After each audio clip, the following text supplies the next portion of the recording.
What's up, guys? It's JT Pranksters here, and this is going to be the gaming side of our channel. We are playing Hearthstone, and as in we, I mean N, which is Nathan. Yeah, the one that was in the Service Project. I'll have that linked in the description below. I think you'll really enjoy that. Anyways, this is a really nerdy game about spells and minions where you have 30 cards. Yes, cards in a deck, and then you go against other people, and then you try to kill their hero.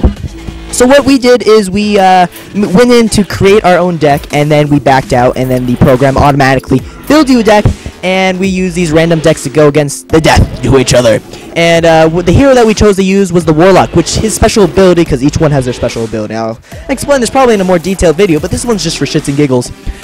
You cut yourself. Basically, you do 2 damage to yourself, and then you draw a card, which is pretty good and bad. As you see, I will murk him because I use this ability and he really doesn't. So guys, if you do like this video, please like and subscribe. I hope you have a beautiful day, and yeah, so this is JT Pranks out.